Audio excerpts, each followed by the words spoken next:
I just want to pick up on one theme there. I was particularly pleased to attend this morning's sessions for the following reason.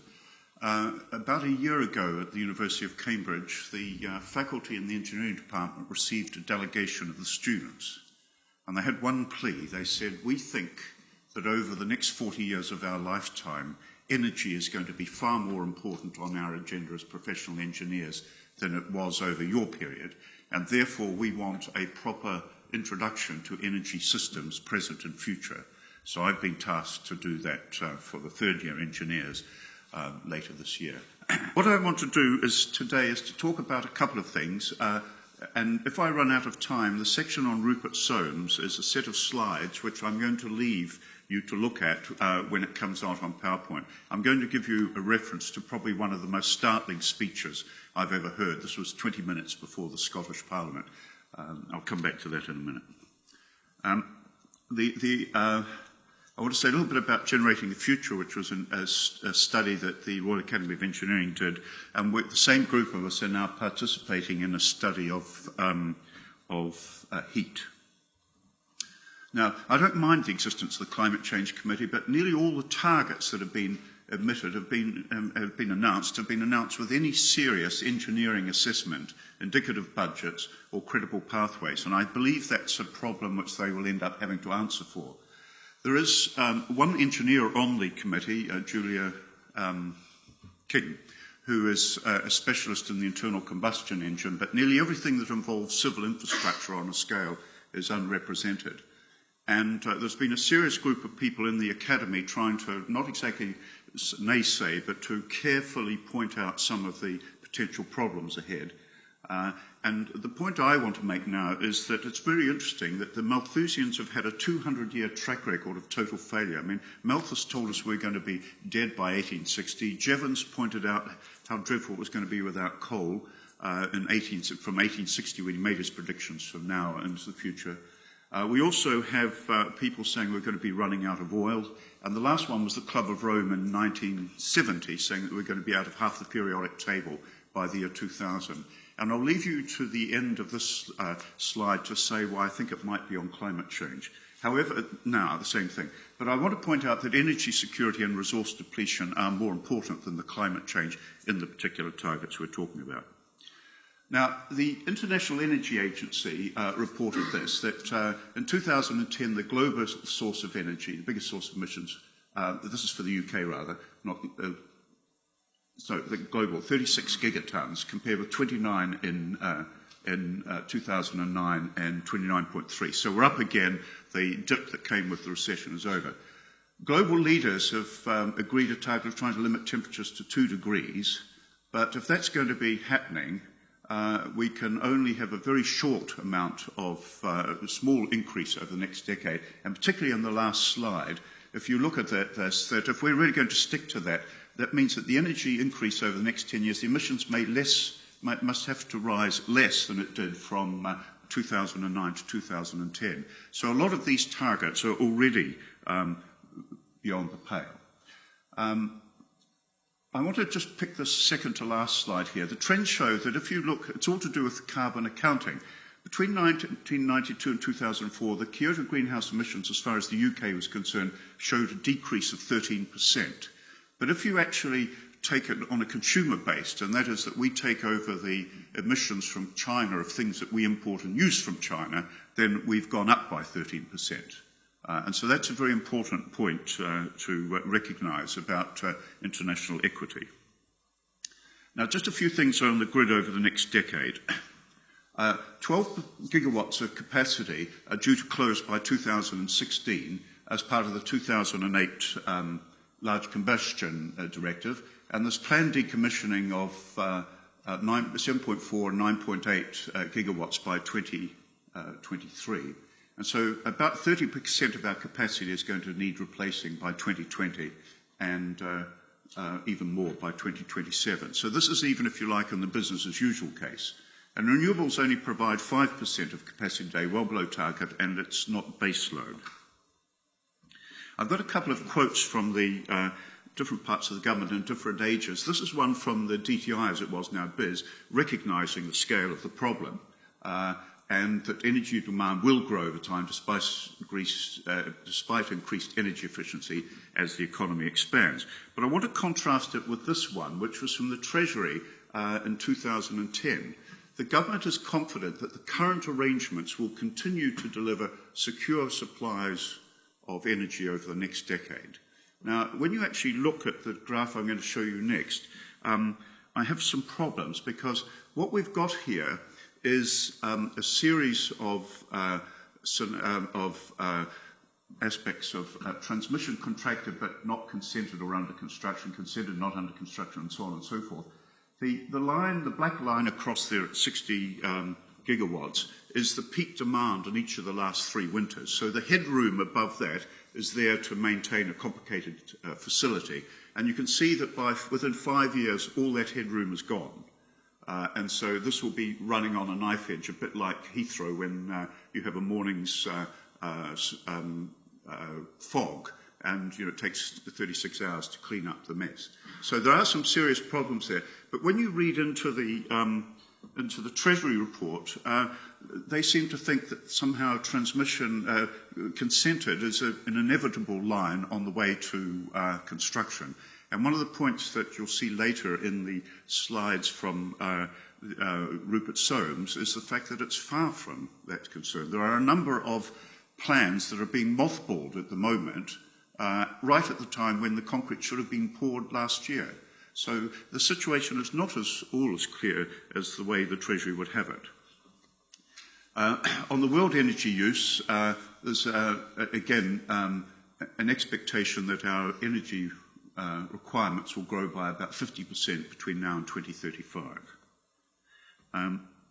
Here is a series of slides that I've got from Elga Hurdle of the National Grid. This is the carbon sources in 2009, and as I say, the Royal Academy did a study of the grid and electricity, and we're now doing a study of heat to look at the various options. Here is the National Grid scenario of what's going to happen to heat over the next few years, with the thinking that somehow it's going to reduce, and the biggest one is the reduction in domestic gas, but the expansion of various forms of electrical heating. Again, here is their mix of energy sources in terawatt hours of energy, and you see a very large increase in nuclear, which since this is done is now an issue that's in public debate, and very large matters of carbon capture and storage, which at the moment is not proven on the scale needed. But that's their image, that's their plan under which they are working. And renewables is in there as quite a large collection. Now, I want to just talk about a couple of downsides. I'll leave that one, that'll come back. This is a warning. This is a slide of showing in the dotted line the oil price, and in particular in 1978, there were the oil shocks at that point. And the yellow bars are the installation of solar thermal panels on roofs in Japan. And there were some incentives which were eventually taken off, but you notice that since this current surge, there's absolutely no uptake. And if you talk to the Japanese why this is the case, they've fallen comprehensively out of love with a technology which was as ugly on top of their beautiful tiled roofs, never quite performed, and was rushed out too soon. So the idea of implementing a technology before it's really ready has a warning, and so we must be very careful in all that we do.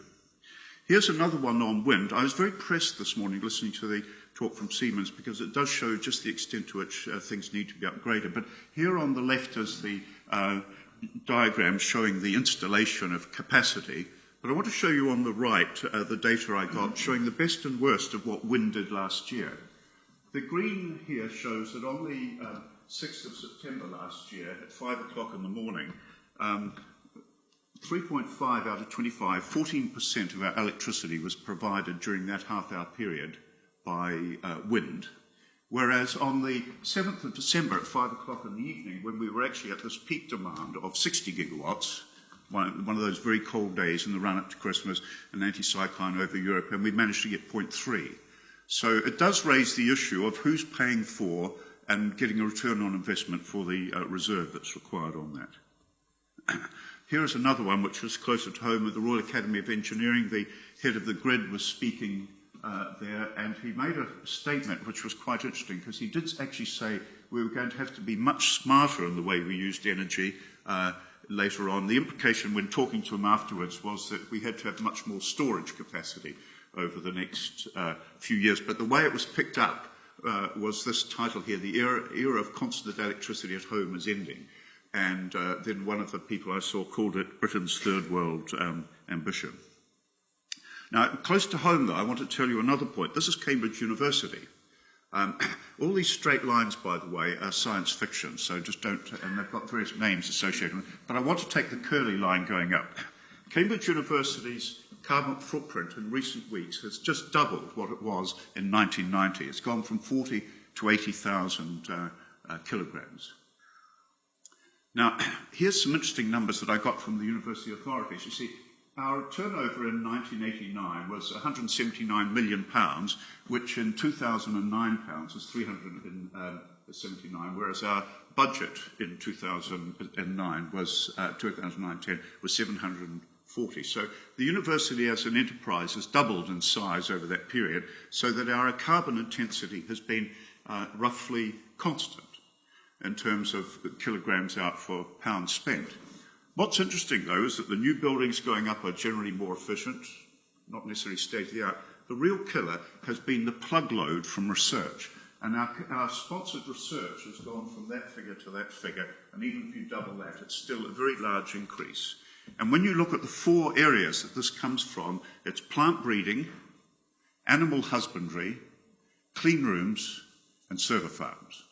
And that is where we're at the moment. And so the debate inside the university, I'm on the committee, is about all the special pleading that we should be allowed off the hook because we're going to solve the problems for everybody else. But that is an example of where we are on home turf.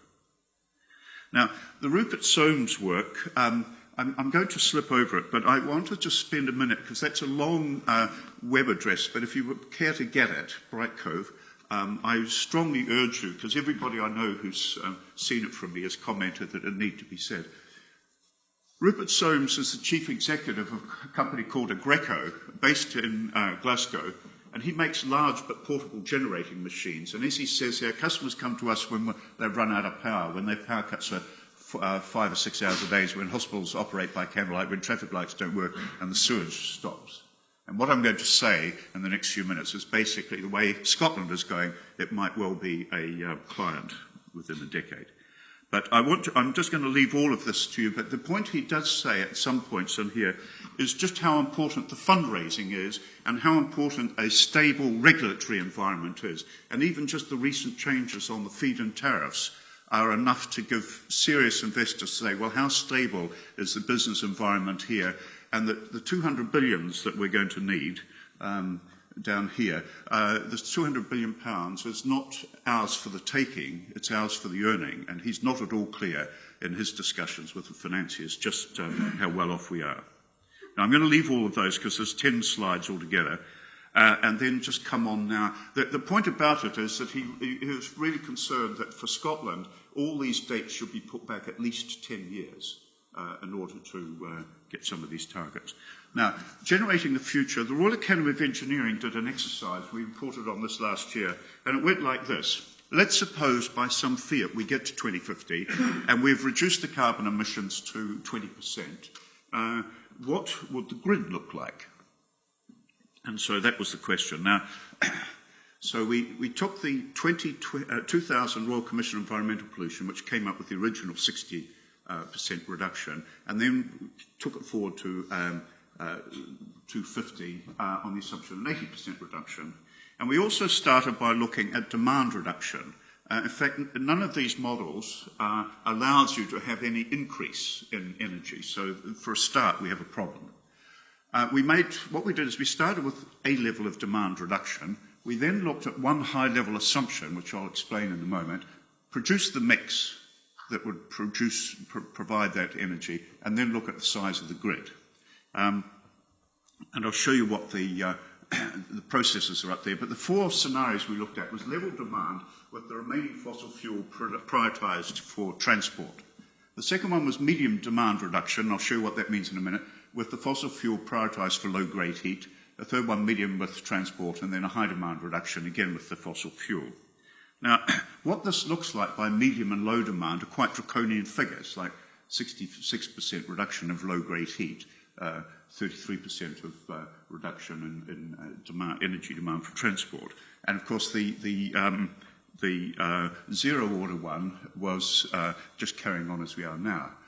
And so if we look at the current situation, we have the curve on the left there where total renewables 3.6 gigawatts capacity, 5.4 for nuclear, 199 for fossil fuels, total average power supply 207, electricity 42 within that. So this is the first three are there for the total use of energy in this country. The second to last one is the 42 gigawatts average for the electricity grid. And then here you see what happens if we produce some mixes that produce these reductions in the CO2 output. And so we've pretty well met the target there. Now what you do is you start looking at what the equivalents are these for Sankey diagrams. Here's a situation we have at the moment with fossil fuel, nuclear, intermittent renewables and biomass on the side, and here's the demand into transport, high-grade heat, that's essentially industrial processes, electrical appliances and low-grade heat, and you see the grid sitting there with 42 gigawatts average capacity. Now let's have a look at what happens in 2050 if we have the same amount of heat, the same amount of energy. So we have made no reduction. What you see is the fossil fuel has shrunk as you wanted, a large increase in nuclear and CCS, intermittents, biomass, and here is the demand. And you suddenly find that the grid itself is 3 times bigger. But if you go now and start and look at the various changes you can make in terms of a medium reduction with transport, then the grid comes down a little further. If you make a medium reduction with any low-grade,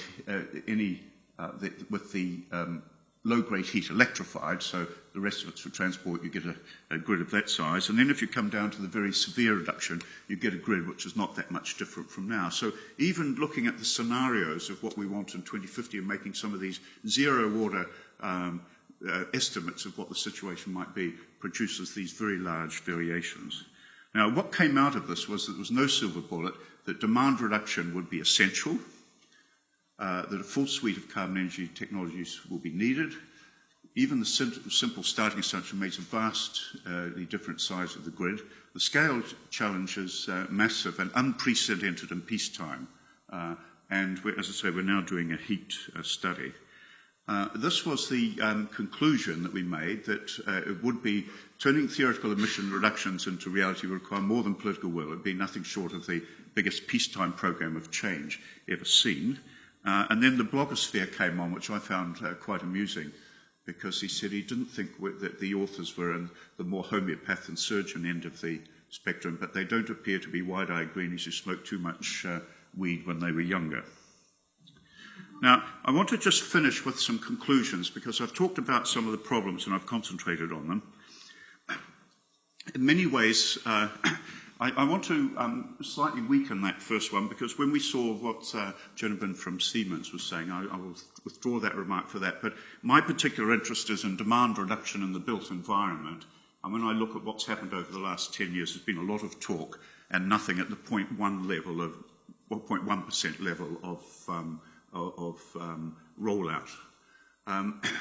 But I think we do need a set of pathways with budgets and timelines. It's very interesting having the DEC calculator, which allows you everything, but at some point we're going to have to crystallise some of these options so that we don't actually waste an enormous amount of sums of money. Now, the real challenges are interesting. If I'm looking at the study of retrofitting Cambridge, reducing the carbon footprint by 30% in 10 years by doing up all the buildings. The problem with that is that the supply chain the existing supply chain is too small by a factor of 4, and we would need 4 times as many builders as we have just to do the job. And there's also a problem of the democratic mandate. So what happens if one in a row of 30 houses chooses not to take part? So, and there are a lot of no-regret actions to start with. And so I think that's one of the things I want to see get on. I've said this, clean up the scientific enterprise. I'm watching a number of things happening now, particularly in my own subject of nanotechnology, where 90% of what's published is intrinsically unmanufacturable, and yet time after time they say this is the basis of post-silicon computing.